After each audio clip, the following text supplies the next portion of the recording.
Alrighty, so let's tackle this question. We'll mark the keyword. We'll first look at option A. We can narrow down the options in simpler words instead of reading the entire sentence, just like what I've highlighted here in blue. This is the approach required if we want to save time in the exam, because this is very important. Otherwise, we might be running out of time, right? So, time consumption or time preservation is another key aspect, right? So let's begin by option A. Option A, if you look, it says configure AWS trusted advisor. Trusted advisor can only perform checks, but it doesn't support automatic remediation, what's required by the question. So this is incorrect. We'll move to option B. B says enable an S3 bucket policy that requires all current and future S3 buckets to have logging enabled. S3 bucket policies cannot enforce configuration such as logging. They are used for access control, not setting enforcement. Therefore, incorrect choice. Don't just pass your ID certification, instead pass with flying colors with my keyword tricks included in the PDF exclusively for Diamond members and above. Become a member now by clicking the join button to unlock this perk, including the hands-on files.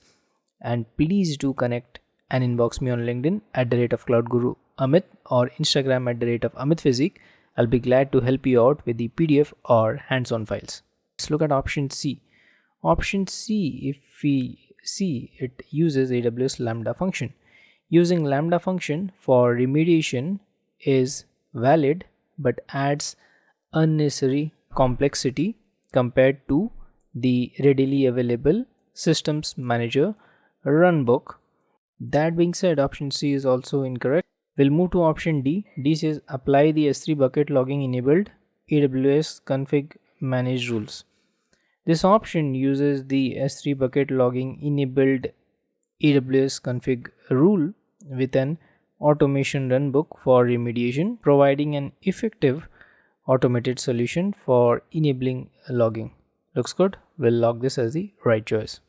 Let's bring the heat to the snow. So this is all about instances which are not immediately terminated, allowing developers to log in and diagnose the issue. So the first option goes something like this. Verify that the delete on termination setting is turned off in the user data section of the launch template. The delete on termination setting only manages storage volume lifecycle, not the instance termination itself. That being said, A is wrong. We'll move to B. B says modify the auto scaling group by enabling instance scale in protection for newly launched instances. This option directly prevents instances from being terminated during scaling events, allowing time for troubleshooting. Let's park this. We'll move to C. C says employ Amazon Inspector to configure a rules package to protect the instances from termination. We know Inspector is related to security assessment, not for preventing any kind of like EC2 termination in auto scaling groups, right? So Inspector is just a distractor. Let's reject it. Move to D. D says configure Amazon guard duty to set up rules to protect the instances from termination. Guard duty is designed for threat detection, not to control scaling behavior or termination protection. So D is also just a distractor. Guard duty is out. Let's lock option B as the right choice. We have a brainstorming question about detecting application issues before user encounters problems. Let's look at first option A. So if you look at option A CloudWatch synthetics canary with a heartbeat monitor can simulate user behavior by assessing the FQDN periodically. Let's keep it. We'll move to B. If you look at option B, a synthetic API canary targets specific API endpoints, which only verifies API ability and doesn't ensure the entire website. So this is incorrect. Move to C. If you look at option C, a CloudWatch RUM known as Real User Monitoring App Monitor, collects real user telemetry and errors but relies on actual user interaction. So this is again out. Move to D. If you look at option D, D says set up Amazon CloudWatch RUM app monitor that targets the API endpoints for gathering telemetry data. A CloudWatch RUM app monitor for API endpoints is irrelevant for static and full application monitoring, as it focuses only on API related metrics. Incorrect. Let's lock option A as the right choice. Alrighty, this is about Aurora MySQL database and implementing automated scaling solution. Let's look at first option A. A says adjust the database cluster by upgrading the Aurora replica to a larger instance type to handle more connections. Increasing the Aurora replica instance size improves performance, right? So larger instance means vertical scaling in short, which will improve performance but doesn't provide an automated solution for fluctuating demand. If we read the question here, right, what the question is demanding. So this is out. We'll move to option B. B says switch the database cluster to serverless mode dynamically when the number of active user connection exceeds 300. Changing to serverless mode dynamically is not feasible for this scenario as in the question, as Aurora serverless doesn't support seamless transition based on connection thresholds, right? So this is again out. We'll move to C. C says transition to a newly configured Aurora database cluster with support for multiple writer instances. Update the application's connection parameters accordingly. Migrating to a multi-writer Aurora database cluster adds complexity and may not address the application's read-heavy performance issues. So this is again out. We are left with option D. D says define an auto-scaling configuration with threshold of 205 for the active database connections metric to scale resources automatically. Configuring an auto-scaling policy ensures that the system automatically adapts to variation in user connections, meeting the requirement for the scalable performance. That being said, option D is the right choice. Let's lock it. Alright, we got a tricky question this time.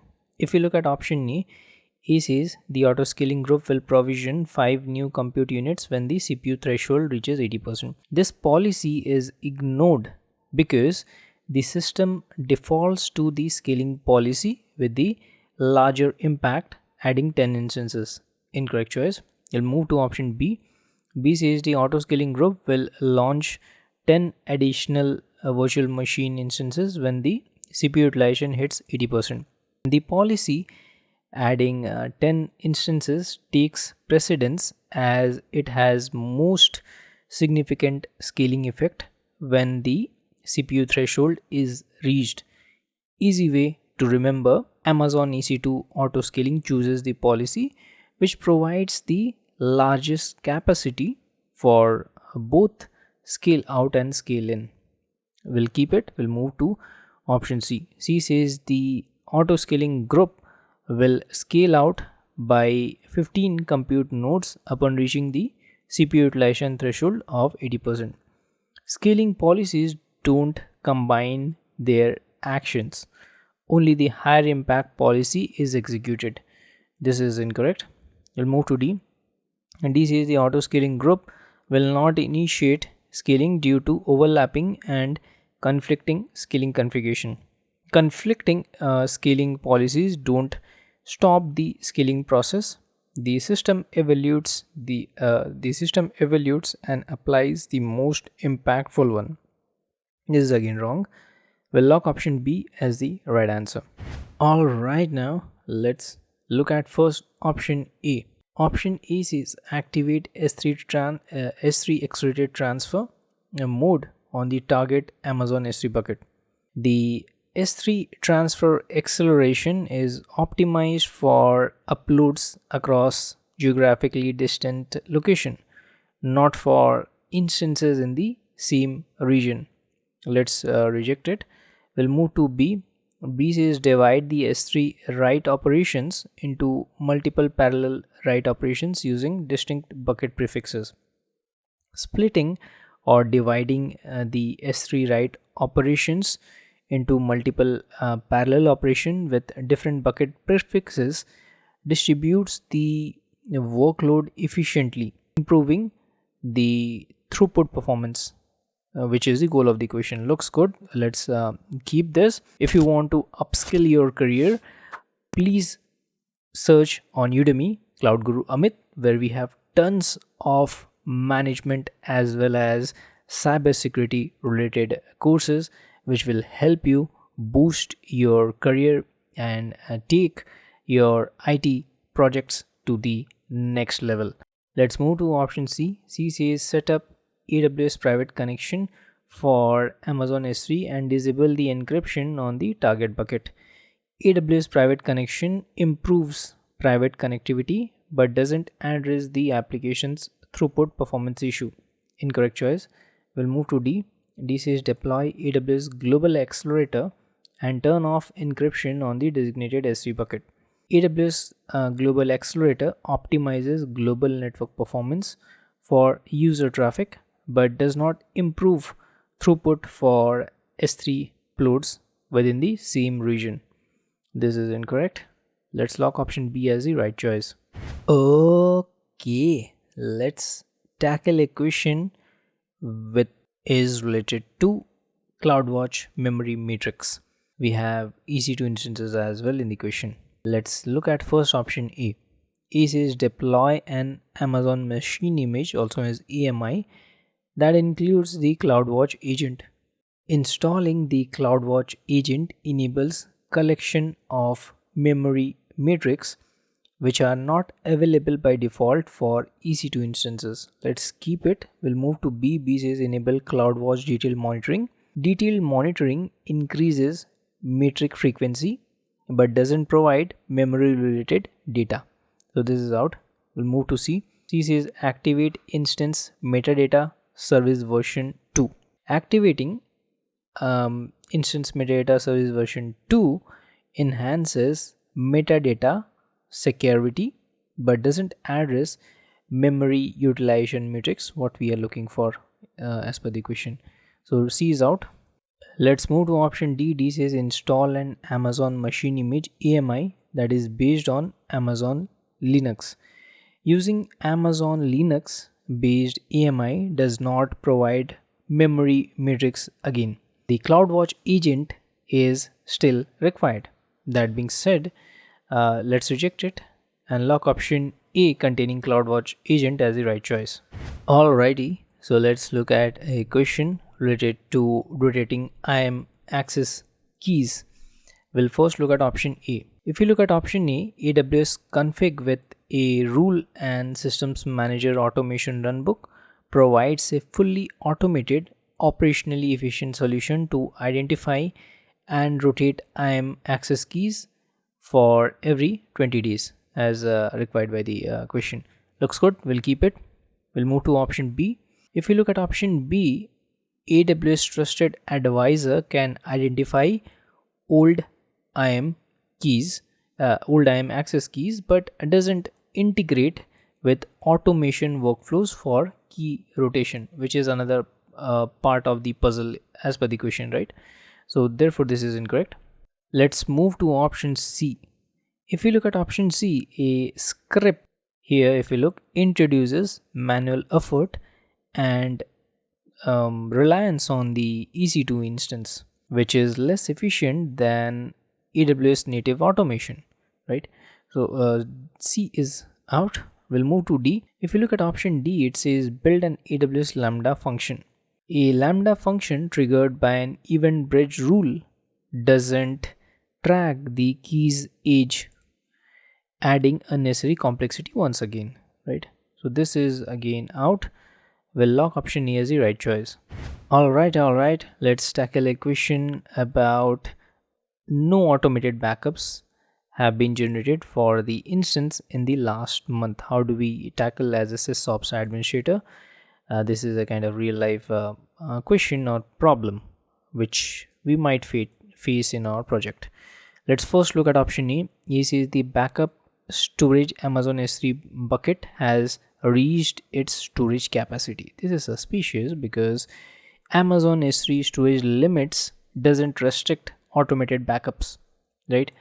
S3 has a quite a huge storage limit which can easily store the backups. So this is a completely absurd statement. We'll reject it. We'll move to B. B says the database instance has entered the storage full state, preventing backups. A database instance in a storage full state cannot perform automated backups because it lacks sufficient available storage. Let's park this. Let's move to option C. C says the database instance lacks a multi-AZ configuration. So multi-AZ configuration is not a requirement for automated backups.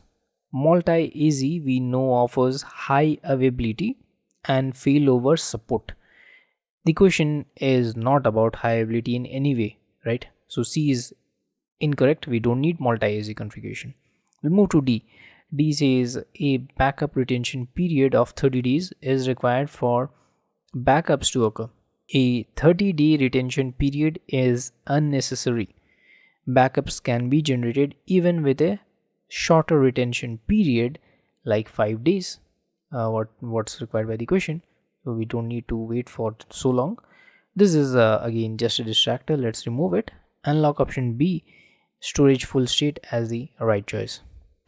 All right, we got a brainstorming question which is about the requirement. The solution needs to make sure the software is installed during the instant startup, minimizing the manual intervention. Let's look at first option E.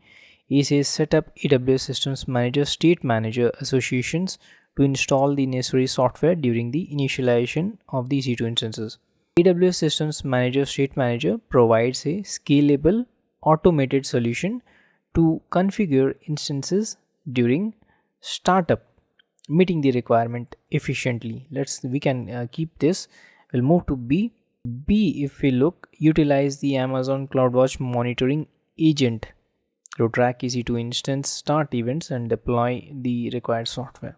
The CloudWatch agent is used for monitoring, and its detection of instance start events does not handle software deployment.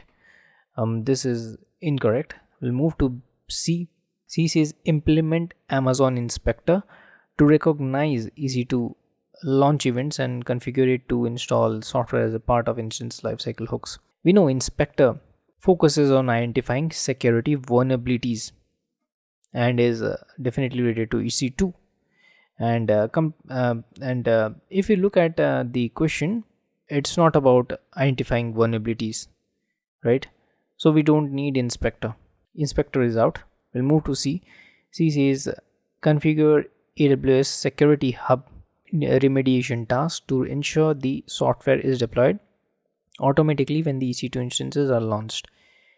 AWS Security Hub addresses security monitoring and remediation, but doesn't again offer functionality for software installation during EC2 startup or EC2 initialization. So therefore, option D is also incorrect. We'll lock option A as the right choice.